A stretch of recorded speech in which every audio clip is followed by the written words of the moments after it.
Three. All right, ladies and gentlemen, welcome back to another episode of the Mic'd in New Haven podcast. I believe it is episode 59. In that case, yes, it is episode 59. In that case, it is the Luke Voigt number of this podcast for all my Yankee fans out there. If you haven't checked out the last couple of episodes, please do so. It was parts 1 and 2 with retired NYPD arson and explosion detective Bill Ryan. Bill spent 20 years with the NYPD. He's one of the lead investigators in the 1993 World Trade Center bombing. And he also apprehended a serial arsonist that was terrorizing the Jewish community in 1995. He talked a lot about his extraordinary career, including guarding the estate of the late John F. Kennedy Jr. and actually being in JFK Jr.'s apartment after JFK died in a famous plane crash in 1999. And there's more great conversations coming up. Next week will be Scott Wagner, who was in the hostage negotiation division and also apprehended serial killer Aaron Key, amongst many other great guests that are in the works. So we like to mix it up here in the Mic'd in New Haven podcast. I call it the Swiss Army knife of podcasts. We talk to people from all different sorts of fields, news among them. And my next guest is a man that spent nearly 30 years on television working in news. A native of Queens, his career as a meteorologist took him to places like Cincinnati, Rochester, and Philadelphia. In 1995, he came home to New York City when he joined WNBC, serving as their chief meteorologist and occasional Today Show fill-in for 24 years before he left in 2019. What's he up to these days? Well, let's find out. Chris Cimino joins me now on the Mic'd in New Haven podcast. Chris, welcome. How are you? Hi, thanks for having me. I appreciate you reaching out to me. You know, you gave that list of guests you've had prior. I'm trying to figure out why did you invite me? But Yeah. hopefully I'll be as interesting. We'll see.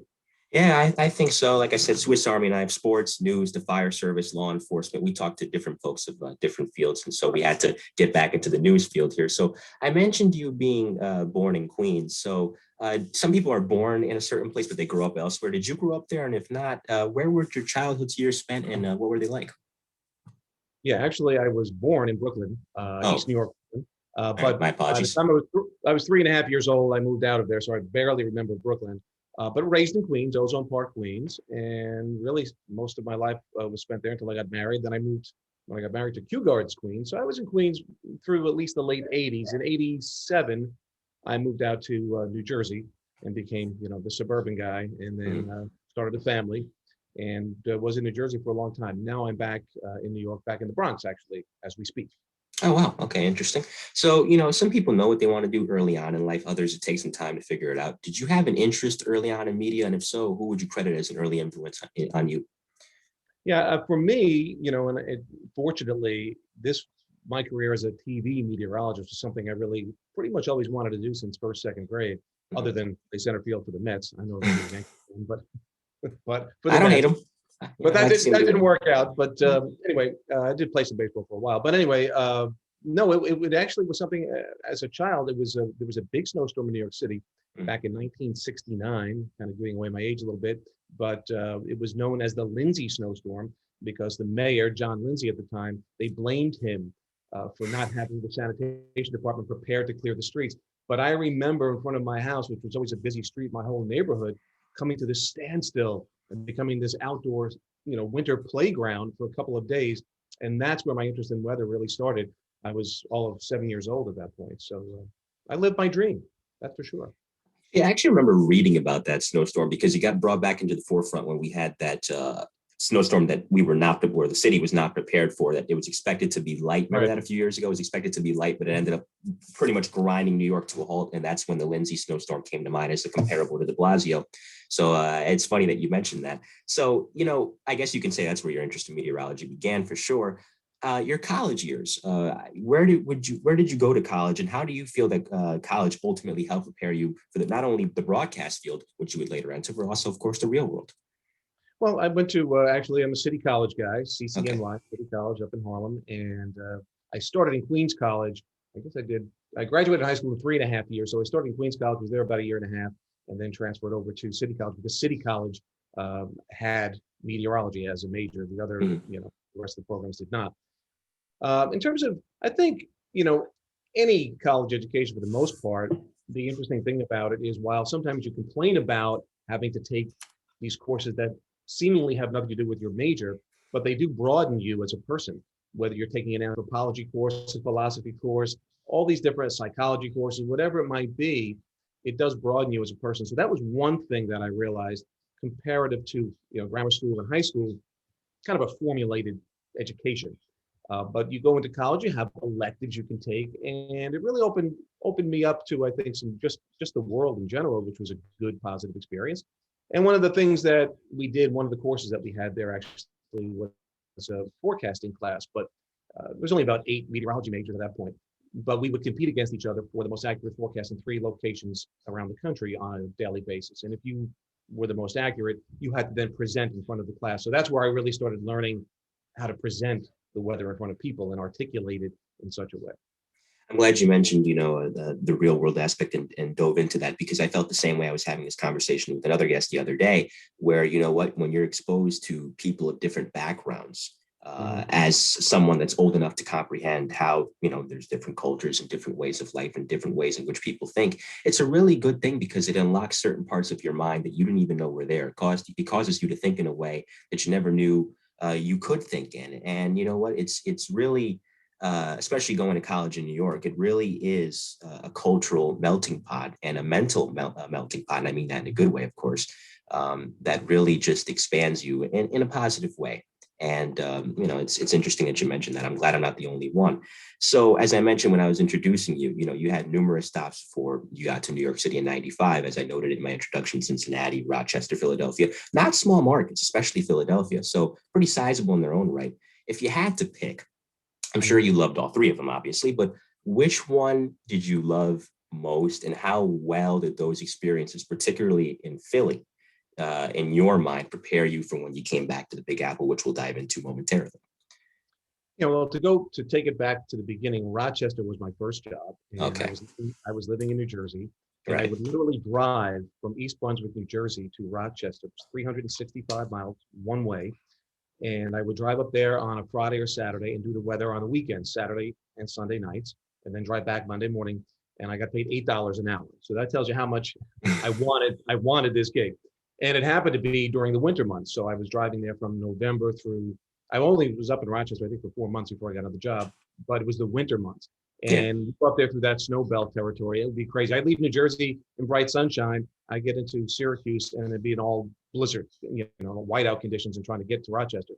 The second job, actually, which is not on the list, I'm not sure whether or not the resume you grabbed it wasn't in there, was actually in Scranton, Pennsylvania, Wilkes-Barre Scranton market, Northeast Pennsylvania.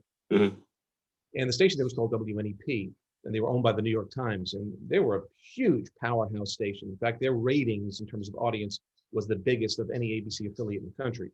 But I probably learned the most there. They literally would throw you in the deep end of the pool, so to speak, before they asked you if you could swim. And there I am doing a live shot, and they're like, "Okay, what's your roll cue?" I'm like, "I don't know what a roll cue is. What do you mean? What's your roll?"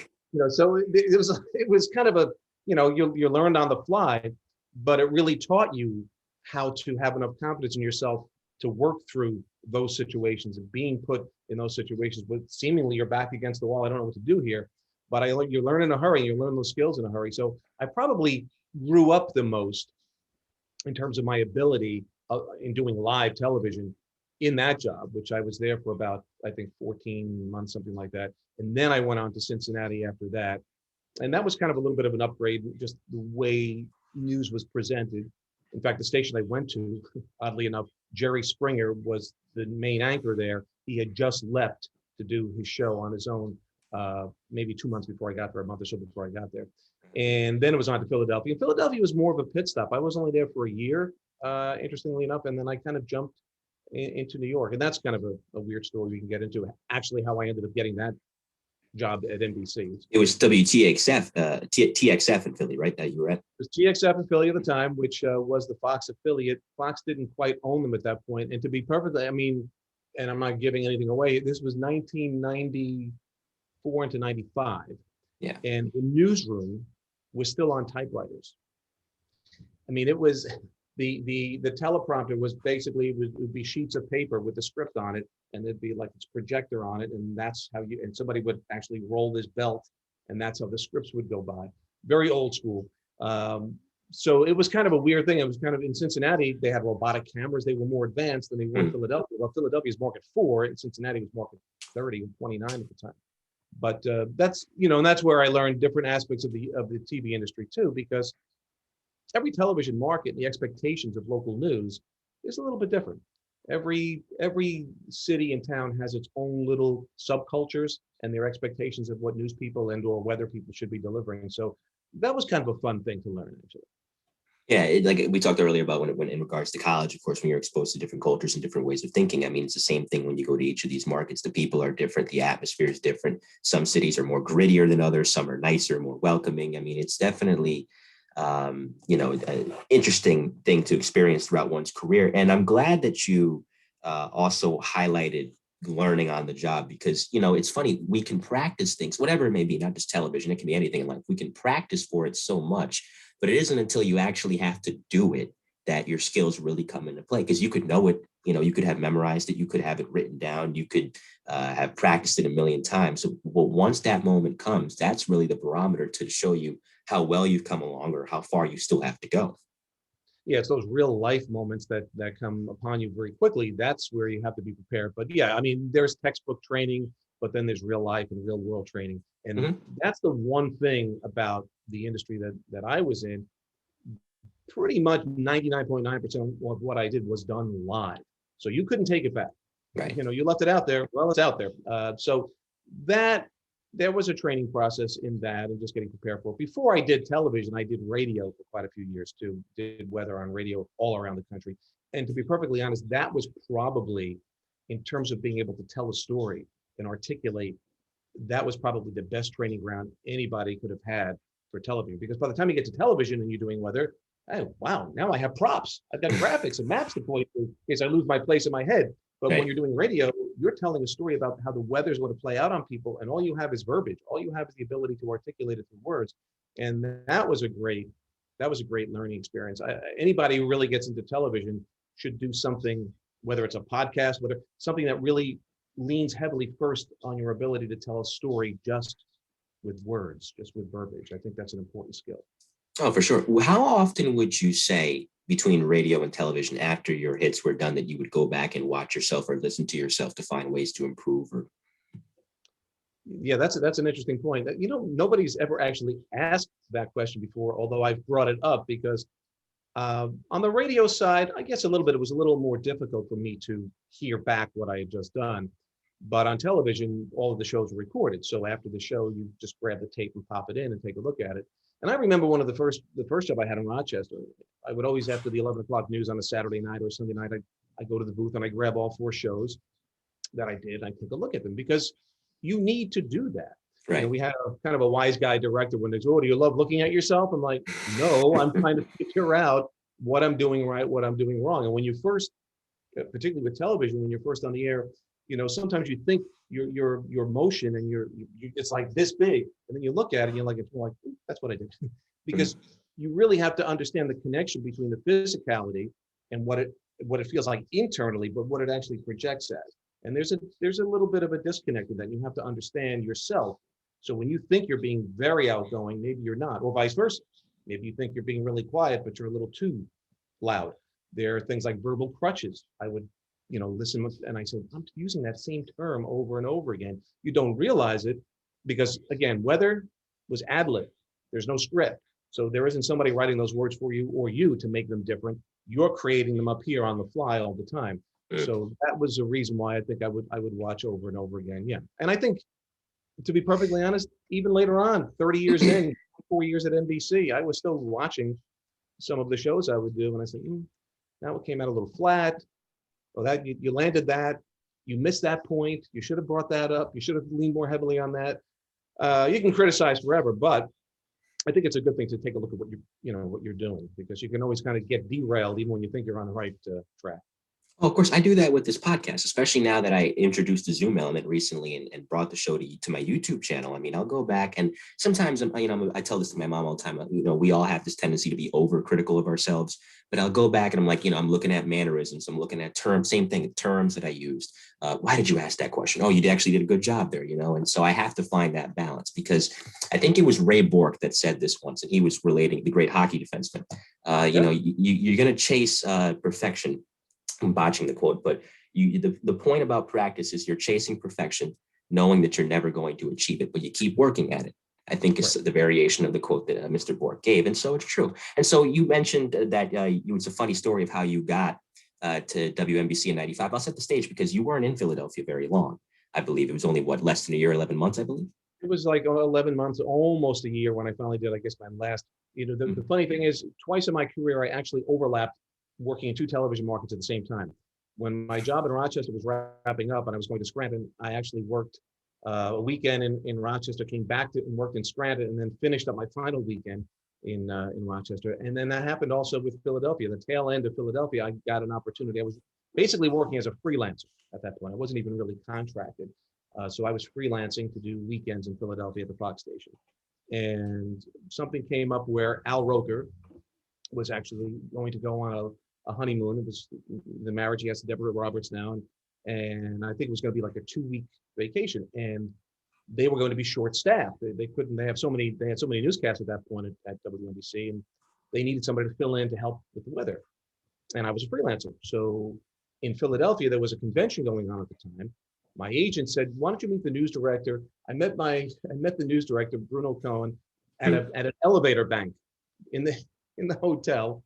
There were a couple of chairs there. We sat down, we had our chat, an interview, whatever.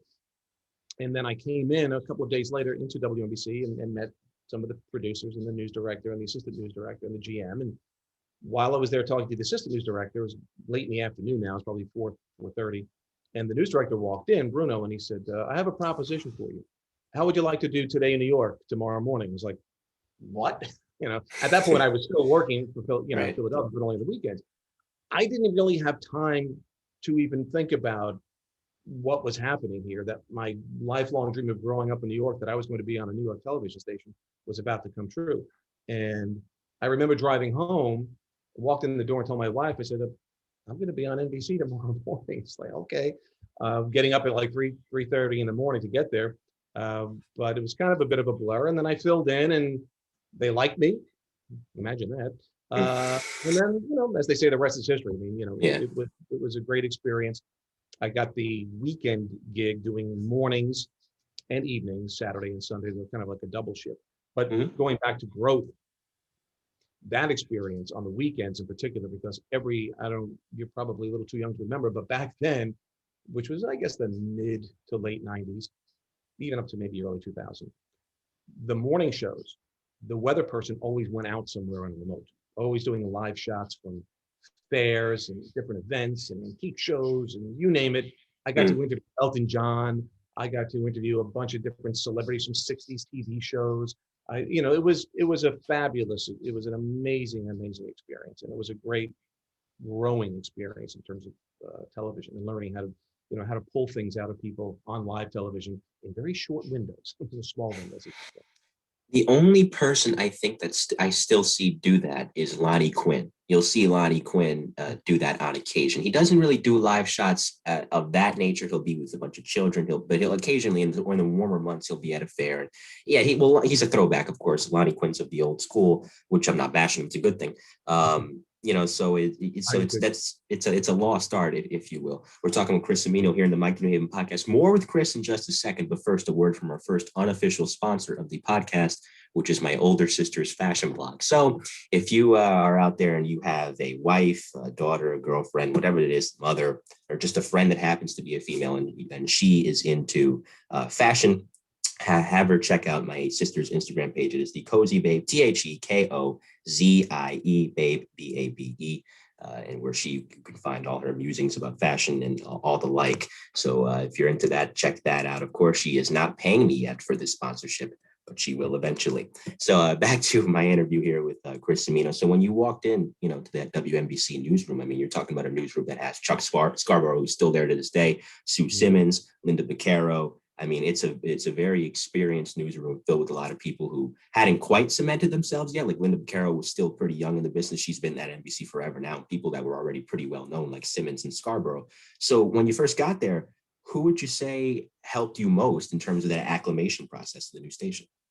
Well, I think, still Al was the one who really even, Al Roker, I'm talking about when I say Al, but he was the one who really, when it even came to the network side, had suggested to them, have Chris, I think Chris is good enough to fill in on the Today Show on the weekend, because actually when I first came there, I was doing some of that. I was freelancing and I was filling in on the Saturday Today Show as well at that point. That was 95. That was before I even really signed a contract with WNBC. So I think Al, and we saw, you see the Al on TV, and he's quite a personality, certainly. Oh, And yeah. then to work alongside him and work behind the scenes with him, and watch this guy he had fun. This is about fun. It's a job. We have a responsibility, but we're very lucky and fortunate to be working in this industry to get the opportunity, and you should be enjoying it and having fun with it. And I think Al immediately taught me that. But going back to some of the names you brought up, Linda actually started right around, we were like weeks apart, oddly enough. And she's so sweet. I'm so happy she's still there. But Chuck, Sue, Len Berman, Yep. and Al, that was the crew. And I was filling in at 11 o'clock newscast, first time. And I take my seat and I'm looking across from me and I'm like, this is Chuck Scarborough, Sue Simmons, and Len Berman. What am I doing here? How do I grew up watching these people? This is crazy. What am I doing here? Surreal. And but again, they were so, well, one of the funny things early on, and Sue is a practical joker. Sue is a very, very funny lady.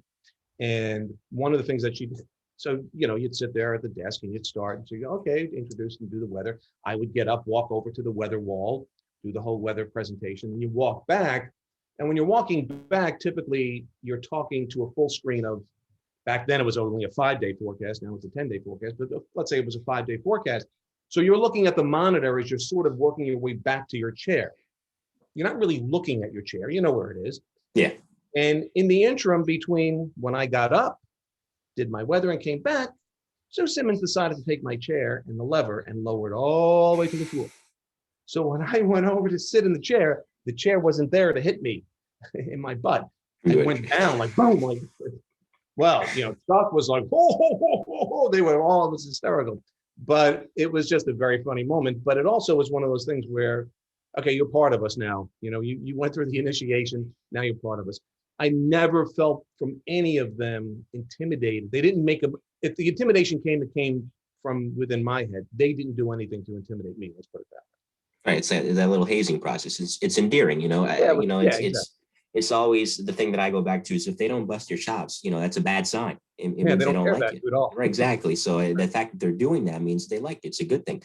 So, you 24 years, you had to get up at such an ungodly hour. I mean, you mentioned it earlier, right? Setting the alarm clock really early in the morning. Like when the late, great Catherine Craig, who we just lost sadly last month, she had this great line in her Twitter bio where she says, when I'm getting up for work, you're coming home from the club, because that shift really punches you in the face. So I got to ask, what helped you maintain that routine of getting up so early, to go to work?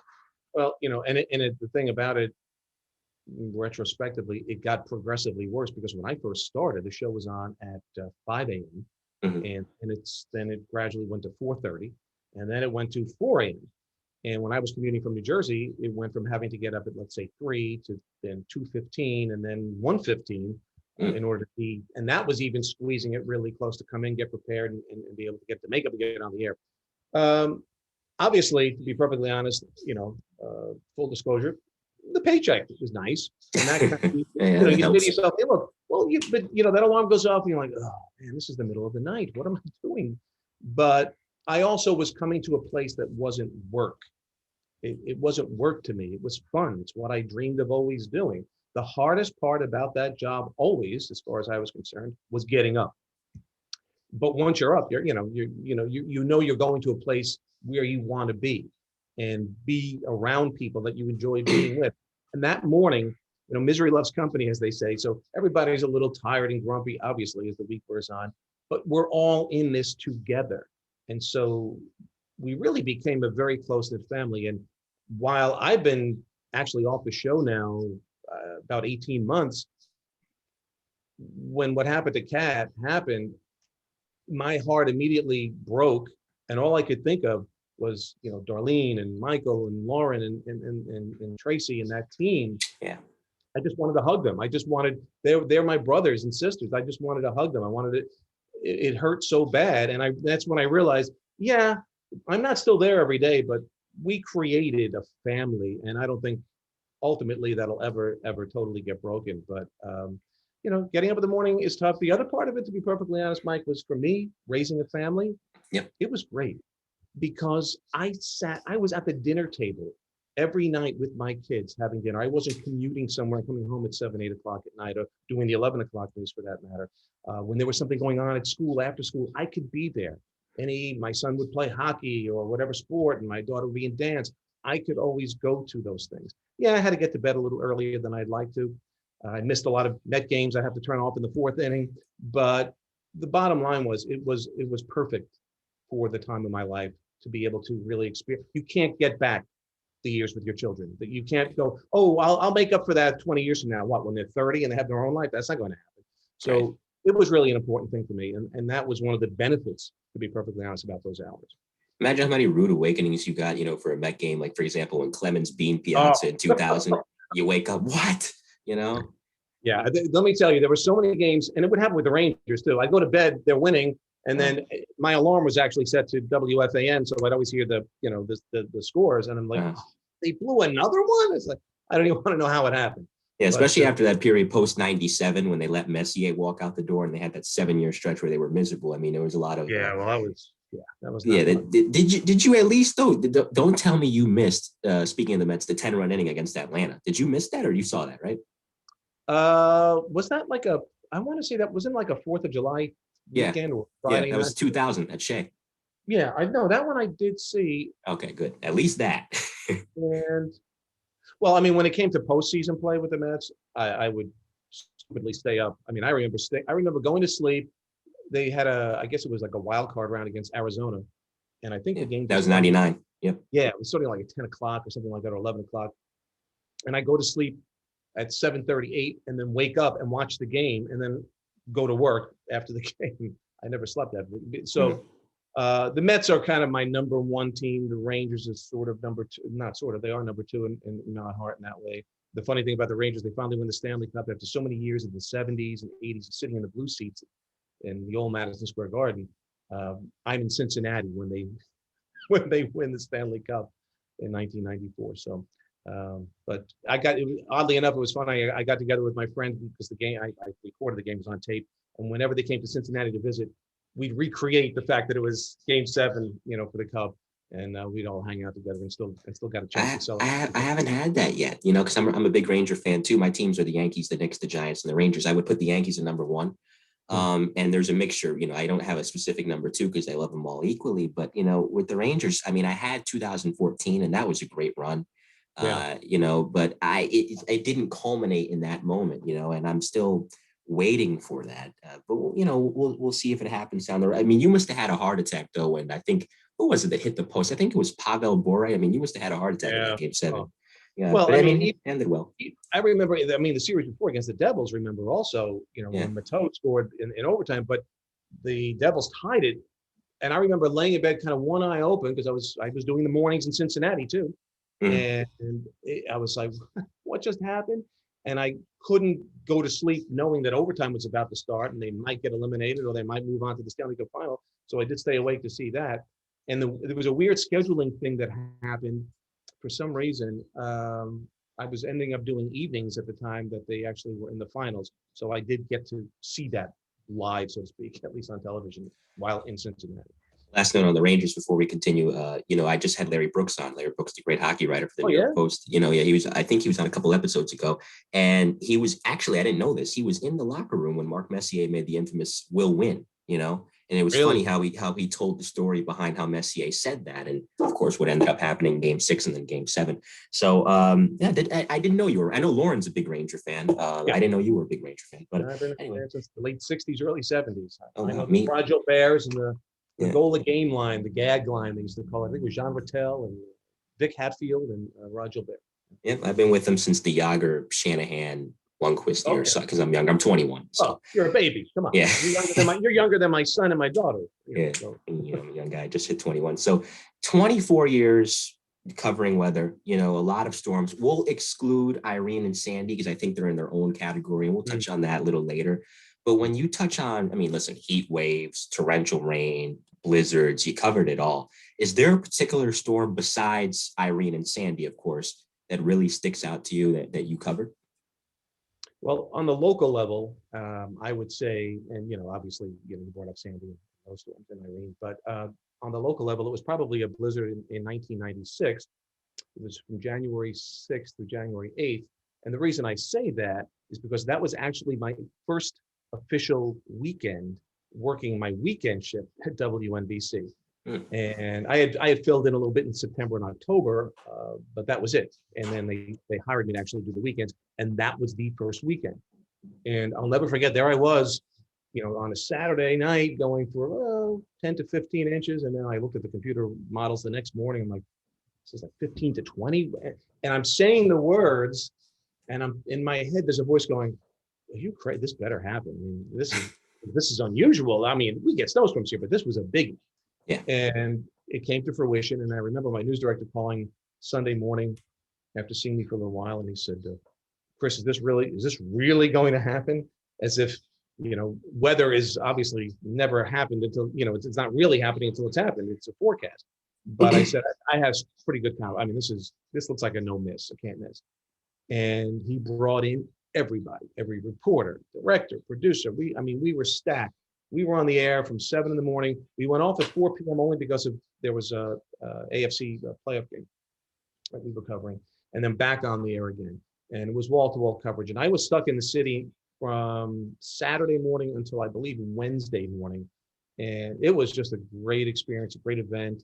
We really nailed it. And WNBC really sort of got launched in the ratings again because of our coverage of that storm. We did such a great job.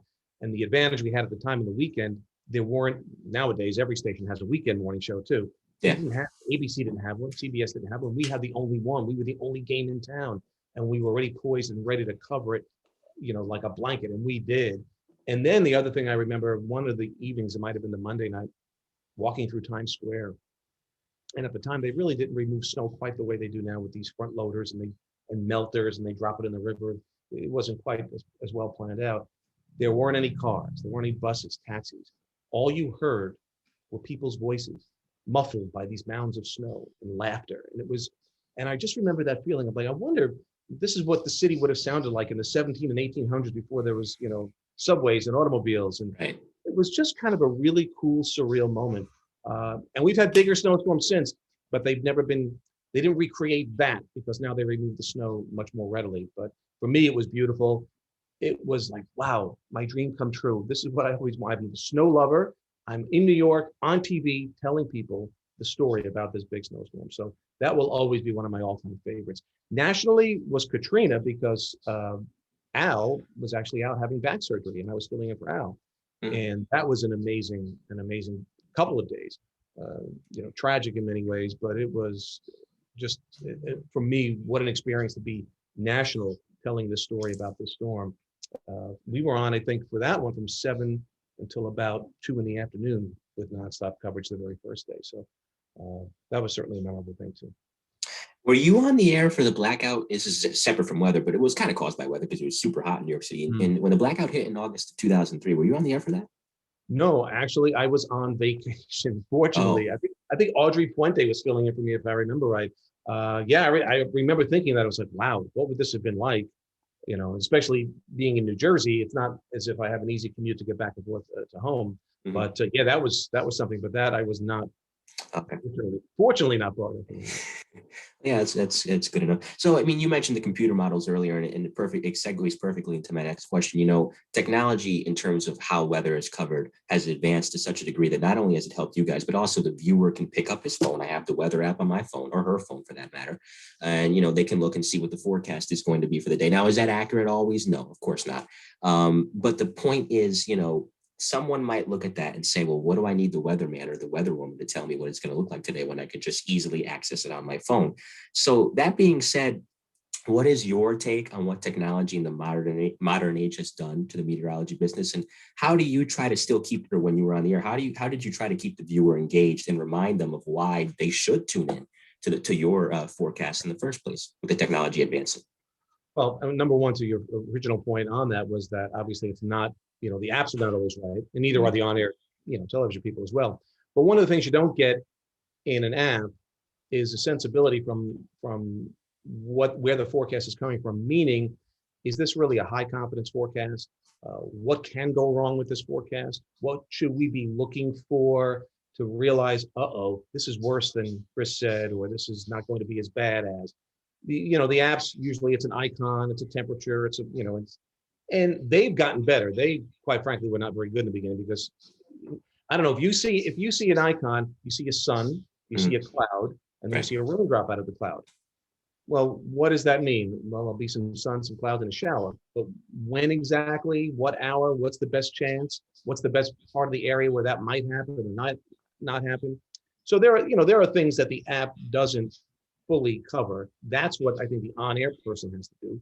And I think sometimes, I don't know, I think people are interested in understanding whether and why something maybe went wrong, or maybe why this is such a tricky forecast. And those are the things a human being can articulate that an app can't. We can sort of guide people a little bit more in the direction of this is serious. This is really happening. We've had scenarios before like this where maybe you think we cried wolf because it didn't happen, but this is a lot. Or just the opposite. Yeah, this is our forecast. We're going for 6 to 12 inches of snow. It's possible the storm could stay to our south and almost miss us completely. So right now we're thinking this, but understand that's a possibility. I don't think an app is going to tell you that. So that, and I'm old school personally, I like people. I like to communicate with people. Yeah, absolutely. It's the connection. It's nice to get information from a person. But to your point, and you are of that generation certainly, that I don't know. I think conditionally, although you seem like there's an old soul in a young man. I think. People have told me that. Yeah, that's my guess from what I just get. You're not wrong. Believe me, you're not wrong. But so that's a little different than maybe what typically a 21-year-old would be doing. But I do think that eventually this will have an impact on the way local news is done, local weather, because people are just going to get their information from here, little snippets, really quick bites on a phone, on a laptop, on an iPad, whatever it might be, whatever their mobile device might be. So I think we're already seeing it. The industry is changing, the market and the audiences are shrinking and getting divided into smaller slivers. And that's why television conglomerates are now trying to buy, online things and streaming services, and also just trying to find ways to plug the gap in terms of monetizing, because straight up newscasts, it's not, they cannot make the money they used to make because the audience is just not going to be there.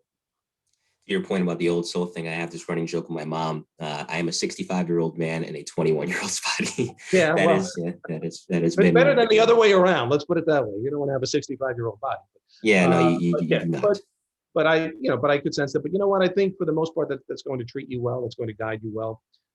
That gives you sort of almost a little bit of a leg up, I think. In terms of socially moving around in today's world, because there's a lot of things. I mean, that could be a whole other show for somebody else to talk about. Yes. There are a lot of things going on as we change societally, how we handle things, is just in dealing with each other or lack thereof, which concerns me a lot, because we're buying everything online. We don't go to stores. We don't meet people anymore. I mean, I'm talking pre-pandemic, obviously. And I think that's what makes us different as a creature on this planet, is we're social. And we don't want to lose that. I don't think we want to lose that. No. And that's why I mentioned college earlier. I go back to that. College was so helpful to me, because without diving too deep and getting off track, and we're talking with Chris Cimino here, of course, in the Mike and Haven podcast, I did not have, middle school is really just for most kids, even if you're on the straight and narrow, it's not an easy time because you're just not mature yet. And there's a lot of jocularity, and some kids fit in and some kids don't. I was the kid that didn't fit in. And so I did homeschool for a couple of years just to kind of clear my mind, because I went through a lot of bad stuff. College really, Caitlin Monty is a friend of mine, and her and I have talked about this. We were both late bloomers socially, because it wasn't until we got to college that we really blossomed and became what we were supposed to be, or what most people at that age should be socially. So, it does. I do think that there's definitely credence to the point that you made there. And as this pandemic progresses, hopefully, once it's over, whenever it's over, we can get back to that, especially for the younger generation that's growing up, that's 8, 9 years old in the midst of something like this. So I mentioned Hurricanes Irene and Sandy. I'm not too far from New York. I mean, I'm here in New Haven, Connecticut, which is, it's about 2 hours away. If you hop on Amtrak on a good day, it's about an hour and a half. So it hit us down here pretty hard. You were covering both at the time. Irene did its fair share of damage. I'm not minimizing Irene, but then Sandy, Sandy dwarfed Irene, I feel, in terms of the damage that it did to the tri-state area. So for Sandy in particular, when it became clear that this storm was unfortunately not going to head out to sea, but it was going to, come straight for us like a freight train, take me through what the preparation was like in the days leading up to the storm, and of course, once the storm came. Yeah, the interesting thing to this day about Sandy, the particular model that really jumped on it well ahead, several days ahead, was the European model. And the track of this storm really statistically is sort of 1 in 100+ years. You're going to get a storm, not so much the size of the storm, but the track of the storm. The storm went up the coast and then made a sharp left turn right into the New Jersey coastline, perpendicular into the New Jersey coastline. That's atmospherically so hard to have things, those pieces come into place. And this model was saying 4 or 5 days out, oh, look, this might happen. And we were kind of like, yeah, all right, let's keep an eye on it. The American models were not really quite buying into it, but they were keeping the storm close enough. Then as the period of the actual landfall got closer and closer, the consistency of the models, that's when you say, hey, they're onto this. They're not letting go. The models are not letting go of this. This is probably going to be the reality. And I think that for me, the toughest thing post Sandy is still the fact that we lost as many lives as we did, particularly Staten Island, because we have the technology to communicate and to warn people and to get people to safe ground. And somehow the message just didn't quite sink in because we didn't have the actual real life experience. We didn't even have, quite frankly, probably grandparents to say, I remember a storm back in so-and-so, this is what it did, you better get out of here. It was so far back since we had a storm with that kind of impact that there was nobody around to even remind anybody what could happen. And that was one of the things. We knew, let's say, what the storm is going to do. So we're going to have this tidal surge. We're going to have a storm surge of 3 to 5 feet. Okay, so maybe we forecast that accurately. But what does exactly a storm surge of 3 to 5 feet do in downtown Hoboken? What does it do in Lavallette? What does it do in Battery Park? What does it do? And because the lay of the land is different, where the water is pushed is different, we didn't really truly know how bad the flooding could be specifically. Since then, we've done some amazing modeling. A lot of, I know Stevens Institute, I think, has done it, and some of the other colleges as well. So now we sort of know, hey, if this is going to be the storm surge, these are the streets that are underwater 5 feet. These are the streets underwater by 2 feet.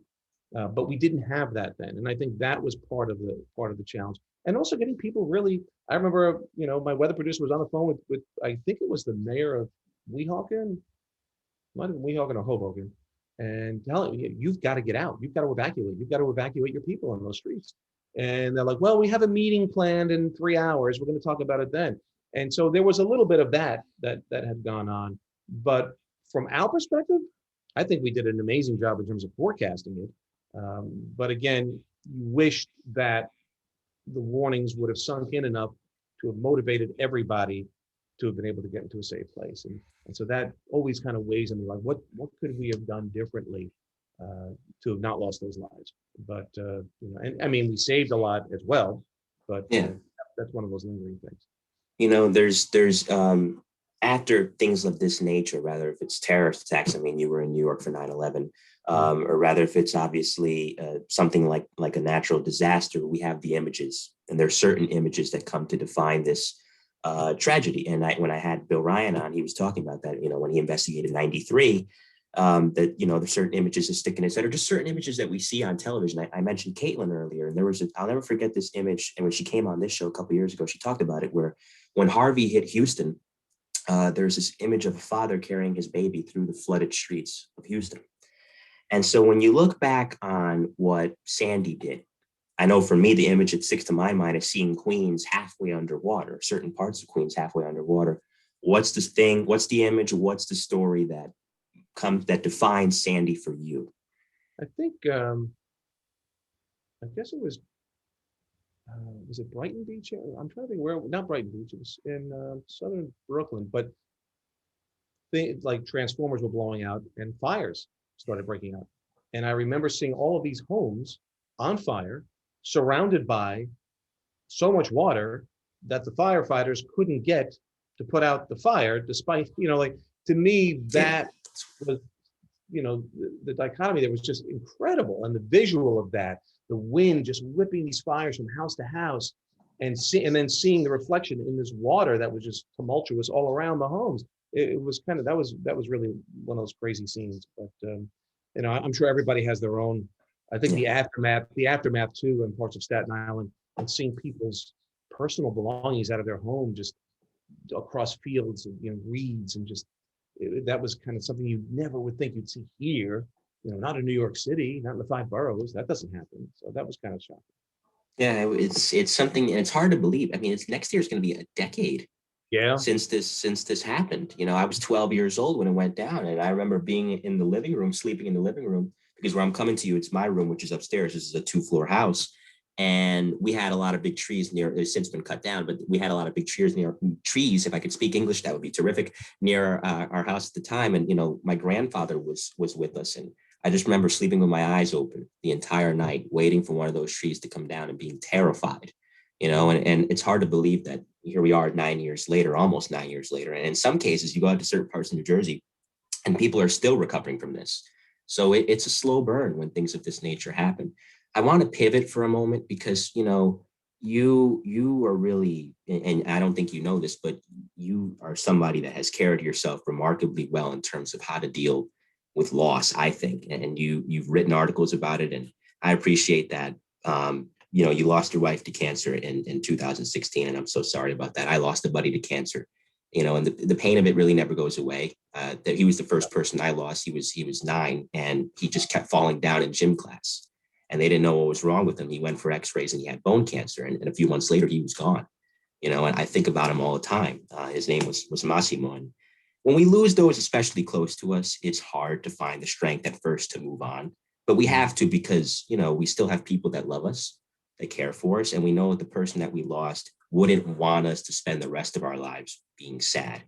So it'll be 5 years in May that she passed away. It'll be 12 years this June that my buddy passed away. What helped you pick up the pieces after something like that and continue to try to live the best life that you can? Well, I think a lot of it had to do with the people that did surround me and did love me, family. And I have an amazing family, and I'll call them that, of friends who really were there. The thing I always talk about when tragedies like this happen, they're events, so to speak, meaning there's the shock, there's all the emotion, there's the outpouring, there's people coming and bringing food and calling and asking what they can do. And then the funeral happens, and then a week or two passes, and everybody sort of goes back to their life. And it's not to fault them, but then all of a sudden you're sitting there and you go, oh, this doesn't go back to the way it was. Like, the event's over, right? So shouldn't we go back? No. This doesn't have a reverse button. This doesn't have a rewind button.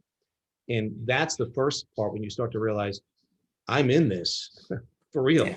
I'm in this. This is all I got moving forward now. I did have still a fair amount of friends and family, obviously, that were there for me and always checking up on me.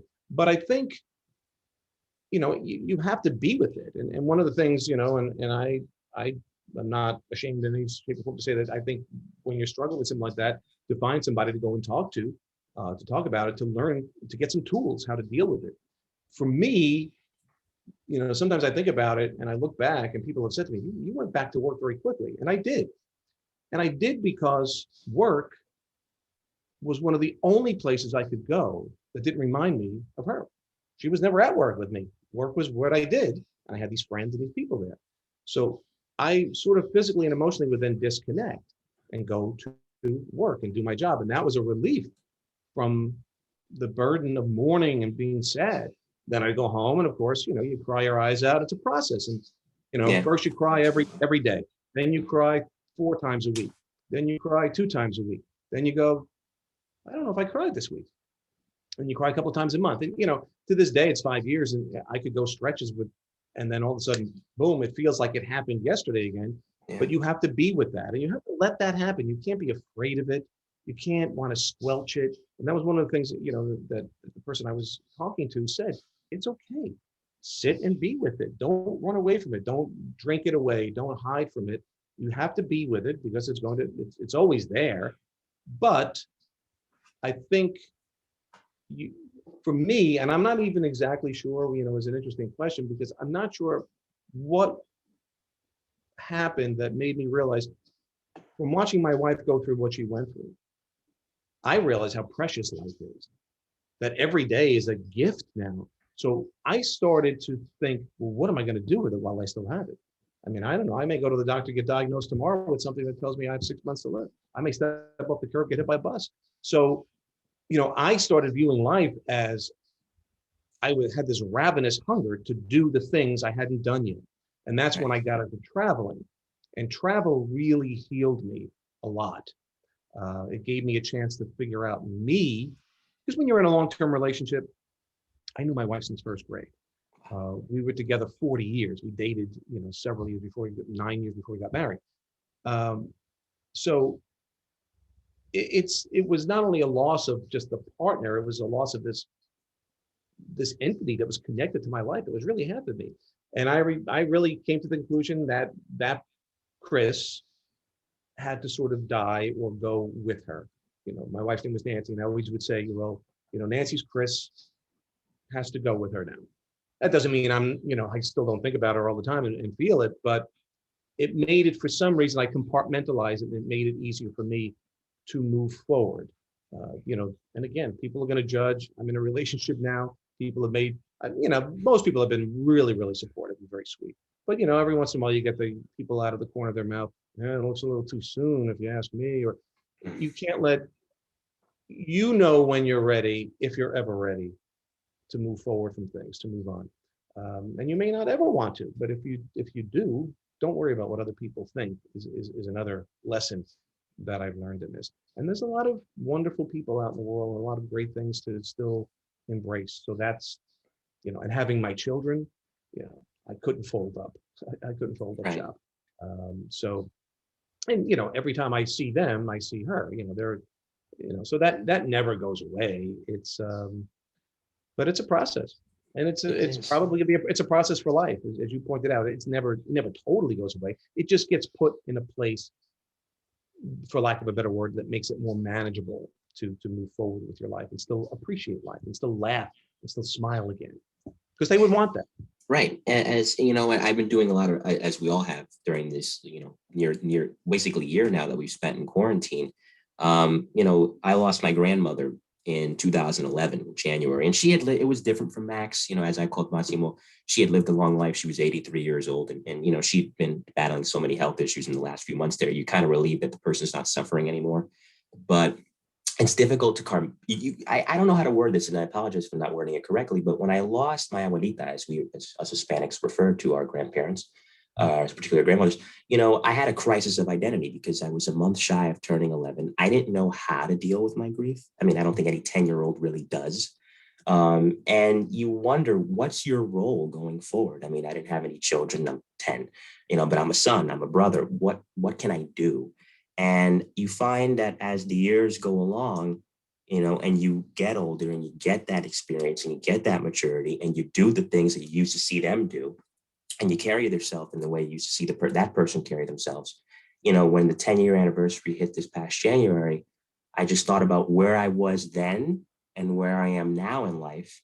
I said, you know what? Yeah, it's a process for life. But I think, if she had to tell me what she would want me to do before she passed away and what she would hope that I'd be doing, I guess that this would be it: graduating college, being a good son, being a good brother, just taking care of the responsibilities that one should. And, I'm glad that you mentioned that, because men in general, we're shedding this now in society, but there's this thing that when you lose somebody, you can't cry. You got to be tough. You're a guy. You got to take command of the situation. No, and I felt ashamed when I cried. I don't now in retrospect, but no, it's okay to have feelings. It's okay to let all that out.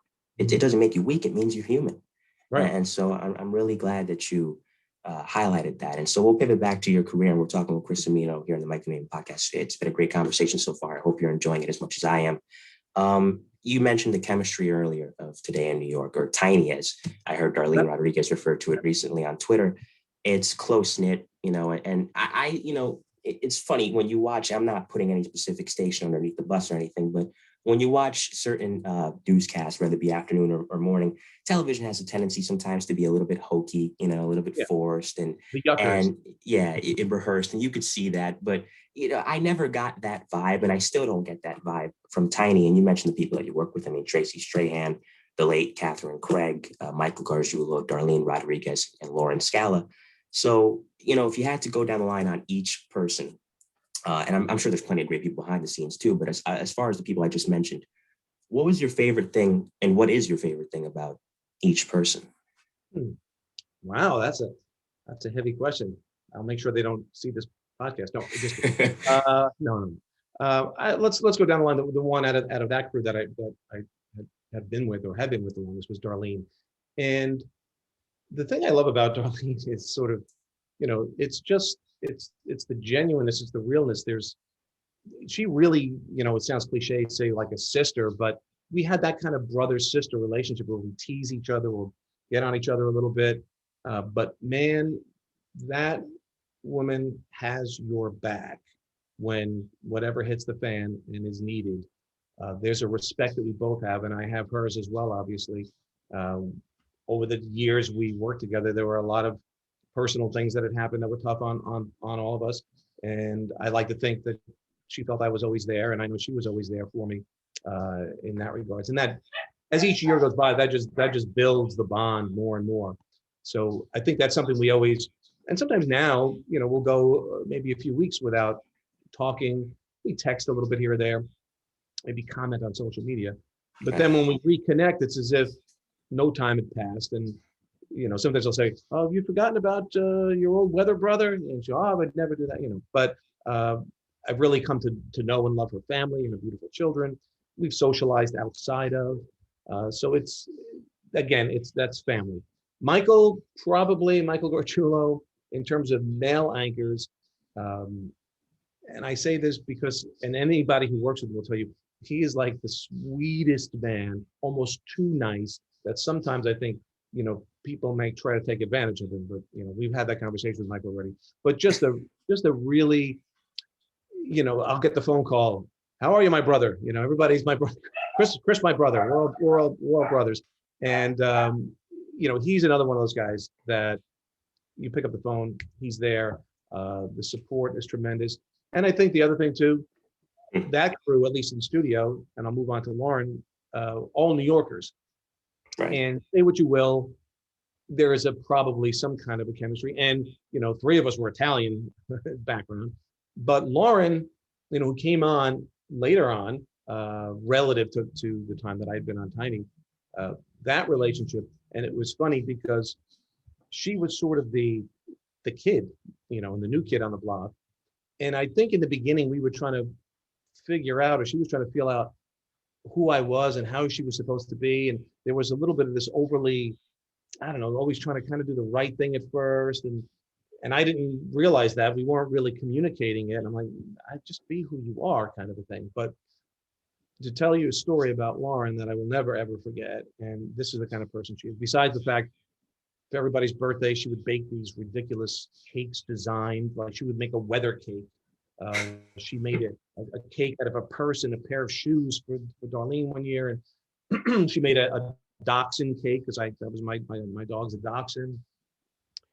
When my wife passed away in May of 2016, in August of 2016, I get contacted by the New York Mets asking if I'd like to throw out the first pitch at a game. And like, of course. So I don't know at this point. I'm like, where did this come from? I didn't ask to do it. So I'm just kind of wondering where it had come from. And I don't know, maybe it was Bruce Beck, somebody in the sports department, whatever. And it was an amazing experience. My kids came with me, my daughter-in-law. We went through the whole tour, through the locker room. We sat in the dugout. I was nervous as all heck because I did not want to Baba Booey it or 50 Cent it, because that's all I could think of. And I remember warming up with my son. But here I am on Citi Field. I'm warming up with my son. And I'm thinking, and then I'm flashing back to having catches after dinner with my dad in the driveway between the two houses in Ozone Park, Queens. And Now I'm with my baby, who's now 20 something years old, and I'm on the Mets field, City Field. And I remember running out to the mound and I couldn't feel my legs. And I don't know, I kind of lollipopped it up, but I just wanted to make sure it didn't bounce and it went over the plate. But I found out the person who set that up was Lauren Scott. And she never, said anything to me until I kept digging and digging and digging. And then I finally found out. And that was one of the most beautiful, thoughtful things that anybody could, because that meant, I don't know, it just meant so much to me. There was such a connection that night. It was such a beautiful night. And, those are the kinds of things that she will do for you as well. So we really, it's a really, really nice bunch of people. And I'd be lying if I told you in the past, I'm not going to bring up, not everybody was always that nice, but this crew, not that I'm saying anybody terrible, but this crew was just, we were a special bunch. And as time is going by and I'm removed from it, and now we had to deal with, the tragedy of Kat, and I do realize, wow, we really had something special there. For just a television show in the morning, we really had something special there. I believe that. I think a lot of viewers would agree. Quick note on, I have my own Lauren story. I don't know her as well as you do. But when I'm new at this, I haven't been doing this show this long. I started it when I was 17. I took a break so I could finish college and focus on college. And I just brought it back in December of the tail end, not going into specifics. You reach out and, I'm a persistent guy. And sometimes, that persistence can be misconstrued as something else. And I reached out to her to try to get her on the show. And long story short, it didn't work out because, there's contracts, there's clauses, yada, yada, yada. Right. And I felt awful, not that I did anything particularly egregiously bad, but, you want to have a good reputation. You don't want to be that guy.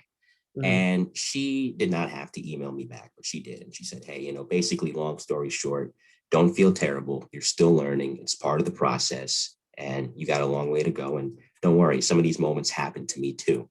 And she didn't have to do that, but it meant a lot that she did because it made me feel better about myself in that moment. But also, it just goes to show that, who she is, as you said, who she is as a person. It was a very thoughtful thing. And I don't know if you'll watch this episode, Lauren, but if you do, I really appreciated that. So thank you.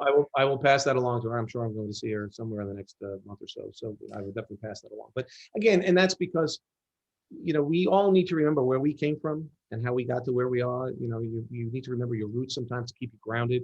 Mm-hmm. And that, I think, allows a much greater understanding of those trying. And to me, that was always one of the great pleasures I had, was having young people come in and sort of taking them under my wing and helping them out. And there's nothing that makes me feel better than when I get an email or a letter from them thanking me or saying, you were my mentor. When you did this meant so much to me. And I was just doing what I think I owe and I should be doing, giving back.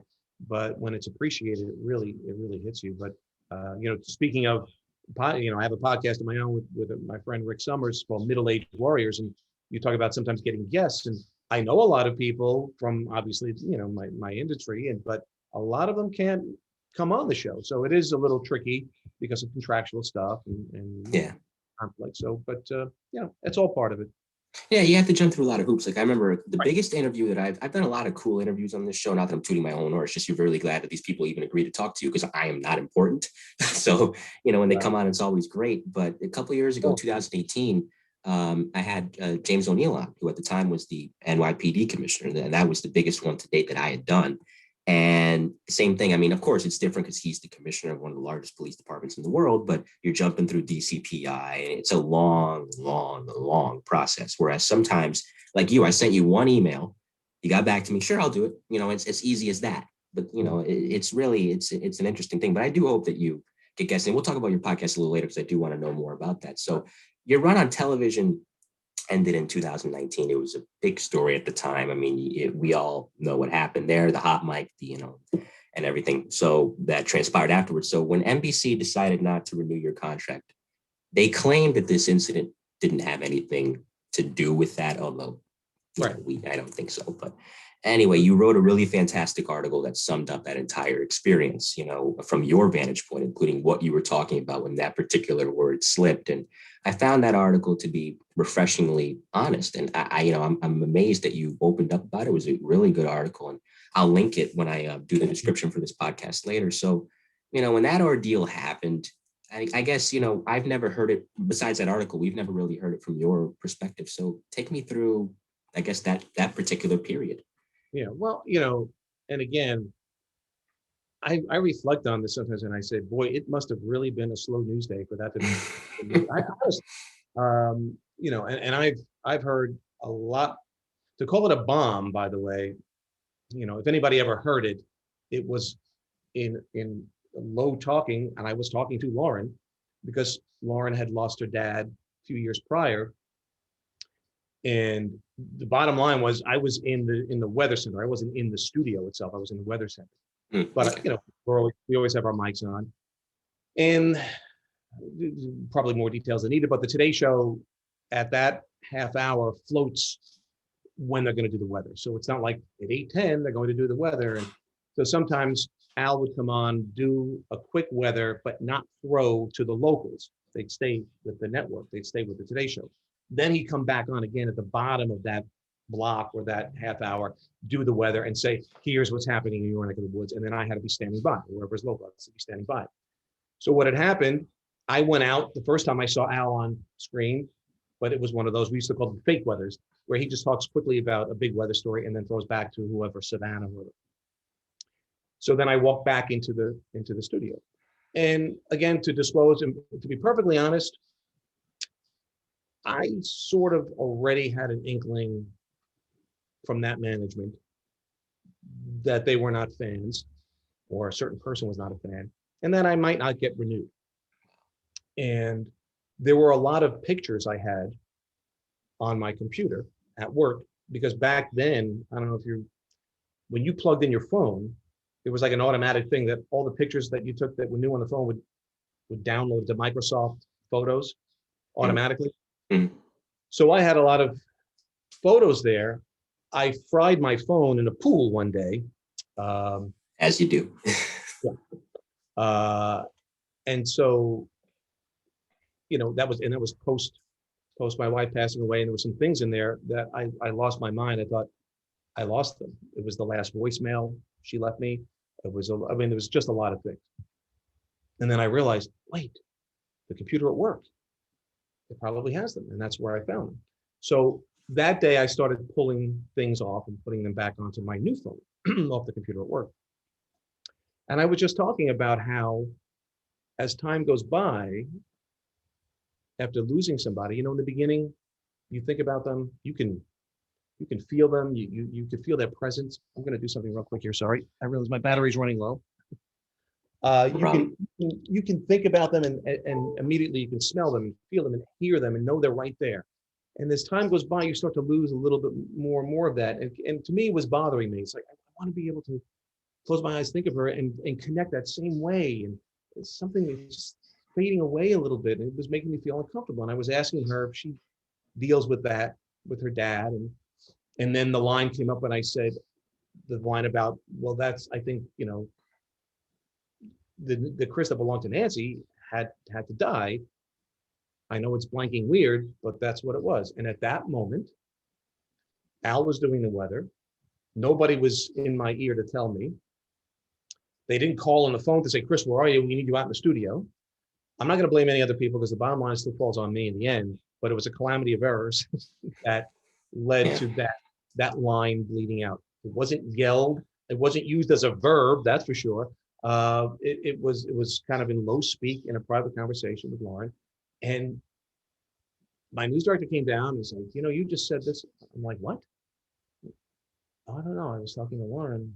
Oh, I apologize for missing the hit. I think in all my years, I missed 2 out of probably thousands. Yeah. But then I waited and waited there. I thought maybe HR is going to call me. Somebody's going to call me. And I went home my normal time, took my nap, woke up. My phone was blowing up. All these messages. You okay? What's going on? Blah, blah. I'm like, what happened here?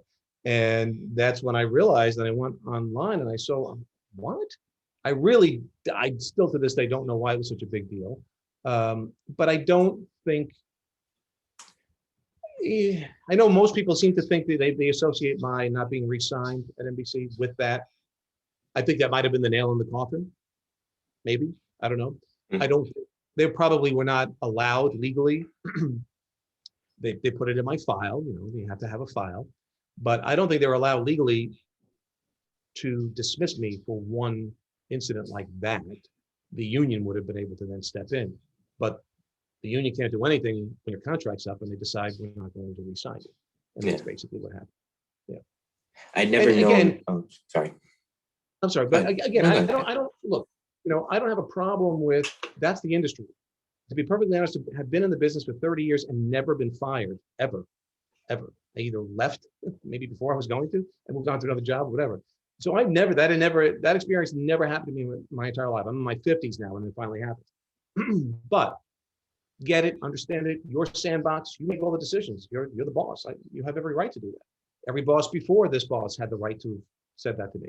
I know friends who've been fired and moved on to other jobs several times over in the industry. That's more the norm than what I did. What I didn't like was after 24 years at the station, the way that person treated me on the way out the door.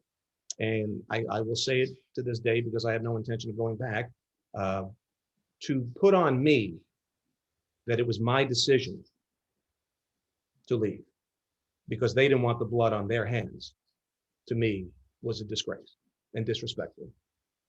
So I technically wasn't really allowed to say goodbye in the air. My anchors had to read scripted goodbyes because the director was told, don't take this shot or that shot of them. I never got a flashback to look at the career Chris had here, 24 years, here's some of the highlights, nothing. I got 30 seconds at the end of the show after 24 years on that station because one person decided that's how he wanted to get rid of it. That is the only thing that bothers me about my entire time at WNBC. It was wonderful. I wouldn't change a thing. But that, to me, that little kick in the butt at the end was very disrespectful by one person. So can't do anything about it. I got to let it go, as they say. But that's kind of how it all evolved. So, but that's the business. It's bureaucracy really ruins a lot of things because imagine, you put in that work just to, as you said, have that kind of an exit. Because unfortunately, the reason why bureaucracy ruins a lot of things is because there's egos involved. That's the thing. The worst thing that you can have for someone in charge is a gigantic ego, and it was on full display there because like I said, I live in New Haven. So yes, I do. I watch the New Haven news. Yes. But there's also a joke that my mom has with me and my older sisters. Like, more about what's going on in the Bronx than you do what's going on around the corner, because I watch the city news too. And I've been watching Channel 4, Channel 2, Channel 7 for years. And, I was surprised because I'm like, what? Do I, not to make myself all high and mighty, do I use that word in everyday conversation? I do not. Admittedly, I just don't like to. It's just my personal thing. But people do. You're around people who do. It's not an uncommon word. And so to treat it as if it's this cardinal sin, to treat it as if it's, something egregiously wrong, that was the thing that I was like, for that? You apologize, you move on. But I had never known the full scope of it until you explained it. I'm glad that you did. But I got to ask, now that you're away from it, you don't have to grind and get up at that early time slot anymore. You're doing your podcast, which we'll talk about momentarily. Do you view being let go as a blessing in disguise in a sense? Oh, and again, full disclosure about all of this is I was just about done. And I was very relieved when that did happen. And again, my point of, I was relieved of being let go. I was relieved of the concept of I don't have to get up early in the morning. The only part was I felt then I should at least have the ability to have a nice goodbye and right. Do it the way I wanted to. But yeah, I was relieved. I was ready. I truly was ready, to move on. So to this day, there were mornings, there's no alarm. So I'm laying in bed. It's like it's 6:37. I don't have to get up right now. It is such an amazing feeling because I worked mornings in Cincinnati, Scranton, not Philadelphia for the 1 year. That's 1 year I didn't work mornings. And then all of my time in New York was mornings. So, and when I did radio, I used to work a 2 a.m. to 11 a.m. shift for a couple of years. So I did a lot of mornings. I should look like I'm about 97 by now, but I don't know. But yeah, certainly a sense of relief.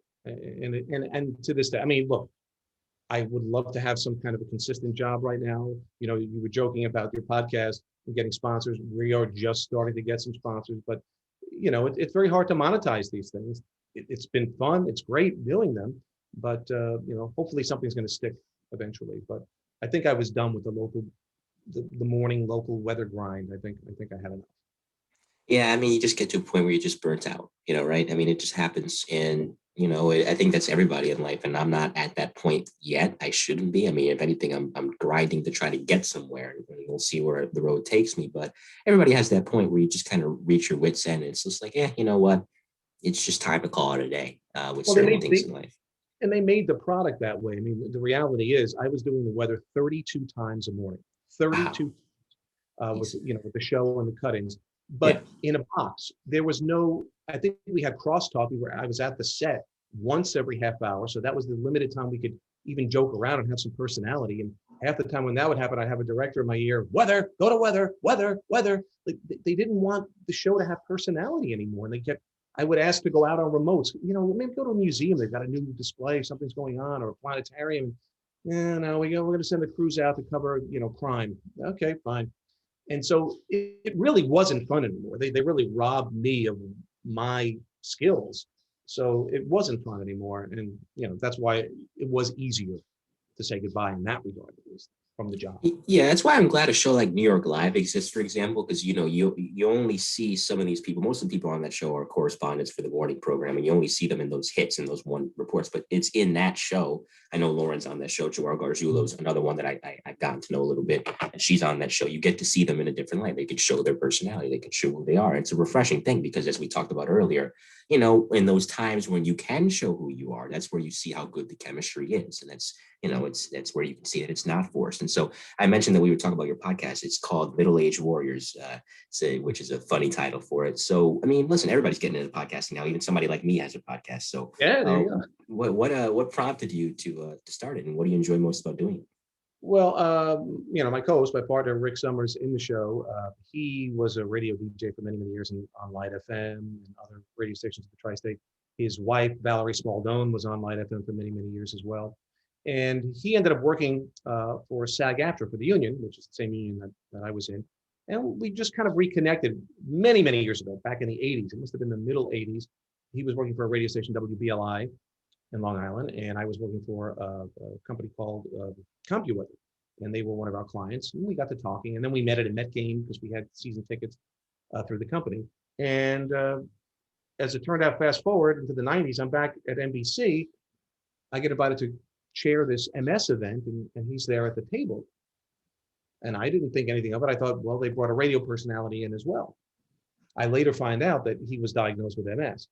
So now move forward another 24 years, we would have lunches together, but we were talking about, midlife and the changes that we are confronted with. It's loss, it could be a loss of a partner, loss of a friend, loss of a parent, taking care of parents, loss of a job, the changes. How do we reinvent ourselves? Maybe that one career ends, one door shuts. Where do we go? Where do we look for these other doors? Just all of the things that you deal with, physical things that can happen to you. So we said, well, we should have like a show where men share that and share their feelings in a safe haven where we can do that. And so the show, which belongs to the Believe Podcast Network, which is BLEAV, they're based out of LA. You can find them there. All of our podcasts are there. I think we're up to 47. So you're beating us right now, Mike. But we've had guests, we've had male and female guests, primarily in midlife or even a little bit beyond that. We had Meredith Vieira on a couple of weeks ago. We had Len Berman on. Jeffrey Lyons has been on the show, and we've had many other guests. John Franco from the Mets. Love John Franco. Just talking about different elements and times in your life for people, from athletes to actors, and then COVID hit maybe 2 weeks after we started this thing. So some of the shows took on a little bit of a different slant, and my cousin Max von Essen, who actually is the son of, I believe did you have Tom von Essen on as I did. Yeah, I did. That's my uncle. Years ago. Yeah, that's. Oh wow, I didn't know that. Tom was great. Great guy, and his son Max is an actor on Broadway who's been on so many plays. And we were talking to him about how Broadway is dealing with COVID, et cetera, et cetera. So the podcast covers a big spectrum, but it primarily is a place where we wanted people of this age, so to speak, and we always laugh middle-aged. So if 50 is middle age, how many 100-year-olds do you know? But categorically, they say 40s to 60s is middle age. Okay. But and every generation is different. I mean, you'll probably note it yourself.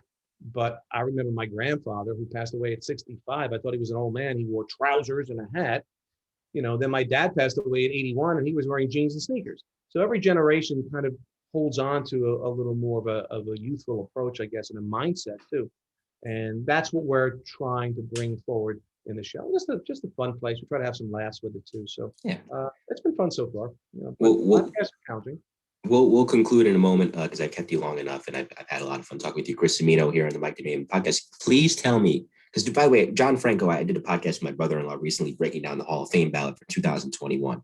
And I expressed annoyance that John Franco is not in the Hall of Fame because he has 424 saves for his career and career ERA of 2.89. I'm not even a Mets fan. I'm a Yankee fan, but I don't hate the Mets. I like to see them do well, except when they're playing the Yankees. Right. How is he not in the Hall of Fame is the first thing. And the second thing is when you had him on, please tell me you talked about that at bat against Barry Bonds in the 2000 playoffs. That did not come up. Now that we okay. For some reason the podcast took a direction more, which kind of speaks to John a little bit too. But it took the turn of how he got to through St. John's and growing up in Brooklyn and all that, being Italian, but it was more about him paying homage to the not the big names that helped him along the way, but those coaches and those people who really supported him. And that is what really impressed me about that interview. But no, we did not talk about that at bat. I do agree with you. He's in the Mets Hall of Fame, but I don't know why I sometimes I get perplexed by the Hall of Fame as much as I love. Have you been up to Cooperstown? I never have. It's one of my bucket list items. I do want to get up there. Have to do it. It is if you love baseball, it's a mecca. I do. And I recommend. I got up really early in the morning and I walked to Abner Doubleday Field. Nobody was there except the guy putting the lines down. I had my little cup of coffee and I just sat in the bleachers and it's just if you love baseball and romanticize baseball, that's like heaven right there. It really is. It's a great experience. So you better do that, young man. I will. I will.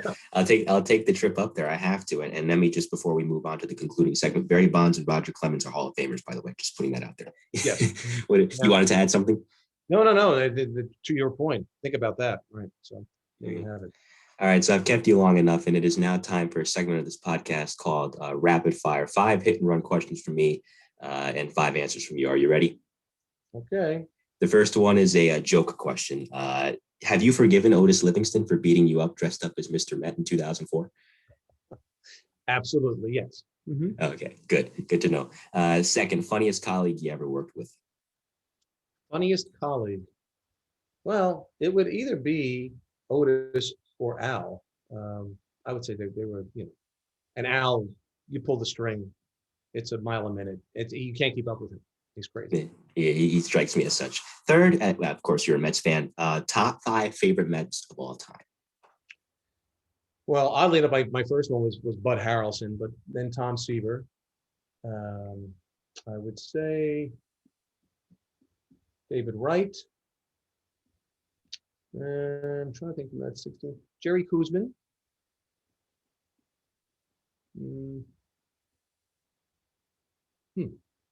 I'm thinking of somebody. There's another pitcher I want to put in this list. But in all honesty, somebody with spirit and created a memorable thing in 1973, Tug McGraw. Oh yeah, for sure. The late great Tug McGraw. I'll give you my top 5, even though I'm not a Mets fan. Like I said, I love watching them do well as well. That I saw on YouTube their highlights and that I saw them play actually in person. Number 5, John Olerud. Number 4, Carlos Beltran.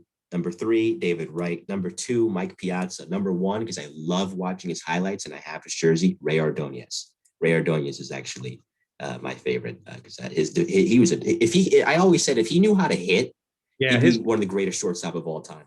His glove was unbelievable. Now that you bring that up, I dropped the ball on Piazza. I should have mentioned Piazza. Definitely should have been in my list. But yeah, Ordonez was part of that amazing infield too. Ventura, Alfonso, Olerud, and the least amount of errors I think of any team this season. Yeah, great 1999 Met infield.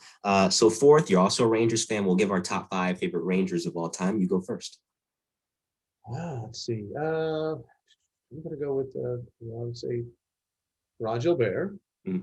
Going back, Roger Bear, Brad Park, Eddie Jockerman, and of course, Mark Messier is going to be number 1. And I would say, I'm going to go with Adam Graves. I mean, I could throw in Brian Leach in, but Adam Graves was I met Adam Graves a couple times, and he's a great guy. Guy. Yeah. What a down to earth, just pure heart, man. I loved him. So I put him on the list. I was watching the highlights the other day of 1997, the second round against the Devils, him putting away the Devils on the wraparound against Brodeur in game 5. That game's on YouTube. I actually saw it in its entirety. I had some time to kill. And then, it's shout out to Adam Graves. My top 5 before we get to the final question, I would have to say Mike Richter, number 5. Number 4, Sean Avery. Number 3, wow. Yeah, I loved his antics. I did as a 7, 8-year-old getting into hockey. I loved Sean Avery. Number 3, Brendan Shanahan, really? Who he got there right when I was starting to get into hockey. So Brendan Shanahan has a special place in my heart. He wasn't with the Rangers long, but I loved watching him. Number 2, Yager, same reasons. He was there when I was getting into the sport. Number 1, I got to go with Henrik Lundqvist. Henrik Lundqvist. I wish I could go back in time and see Leach and see Messier and all the other John Rattel and all the great Rangers of yesteryear. But as far as who I've seen in my 15 years of watching Ranger hockey, Hank takes the cake for me. He's the greatest Ranger I'll ever see. And Artemi Panarin's creeping up there. So Wow. Yeah. Well, and too bad he never got to get a cup for us. But actually, I have a unique thing you're going to be jealous of. Henrik Lundqvist wishing me a happy birthday on tape. I think Bruce snared that one time for my birthday. Yes, that's kind of cool. Actually. I am hoping, and I told this to Larry Brooks, I'm like, I'm hoping that he can have the moment that Ray Bourque had in Colorado, where he didn't win the cup in Boston, but you know what? He went somewhere else. Ray Bourque went to Colorado, and Sakic and Forsberg and Blake and Waugh helped him get a cup over there. I'm hoping that Ovechkin can do the same from our boy Hank. So 5th and finally, you've had a lot of great experiences in the business. What advice would you give anyone looking to enter your business? I think from the perspective of, and I'm going to remove from the entry part to the complete picture that's most important, is really be yourself. Don't try to be something you're not. Don't play the part of what you think you're, don't play the part of a news reporter, the part of a weather guy or gal or whatever. Be you doing that job. And just do it to the best of your ability. Don't think anything ever comes easy, and understand each rejection is closer to when somebody says, we want you. Because that's, this business in particular, this industry, you've got to have thick skin. There's going to be rejection along the way. That doesn't mean you're not good at what you do. It means that particular person maybe didn't see it at that particular time. But be true to yourself. I think we need to see, and I think people are onto that. And I say people meaning viewers. I think they can sense and smell sincerity and genuineness. And I never had a problem being self-deprecating, and people love that. They're like, "Oh, he's a real guy. He's making fun of himself and being a dope." It's like, but I think hold on to some of that. Don't lose that. Yeah, I remember having Jessica Cunnington from News 12 on the show before, and she was talking about that. She was relating it to Michelle Charlesworth, who, of course, is the great Channel 7 anchor, that, when she says, when I was watching Jessica, I knew that, okay, you're being you. You're being real. So it's definitely great advice. Chris, I had a lot of fun recording this with you. It was great to have you, and I'm glad that you had fun as well. So we like to just plug ourselves before we get out of here. And so, Chris, what do you want to promote? Well, besides the podcast, Middle-Aged Warriors, I'm also working on a cooking show with my girlfriend right now. It's called Chris and Edmy's Kitchen. You can find it at Chris Cimino Weather, which is my Facebook page, or Chris Cimino Weather, which is my Instagram, and on my IGTV. All of them are there, as well as on my YouTube page. So we're hoping, we've got some interest in that, so we're hoping we can actually make this into a real show. We have a great time. It's just a couple being in the kitchen, kicking it around, sharing recipes, sharing the cultural background. She's Puerto Rican, I'm Italian. We mix and match, and it's just a lot of fun. It's a fun show, and maybe you'll walk away with a good recipe too.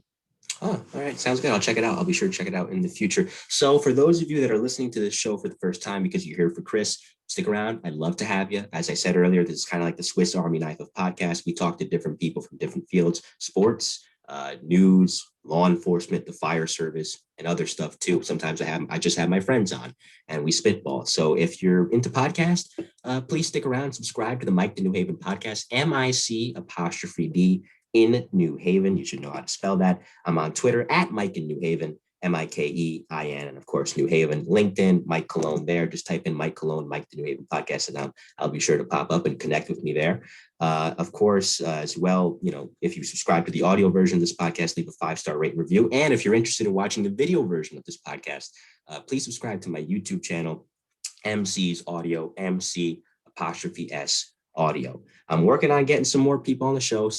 One confirmed, which is Scott Wagner. He's coming up next week, but there's more people I'm working on. I don't want to say who, but they're going to be interesting folks if I can get them on. So stick around and check out more great podcasts like this one. So it's been great chatting with Chris Cimino, and on behalf of Chris Cimino, I am Mike Cologne, and we will see you next time.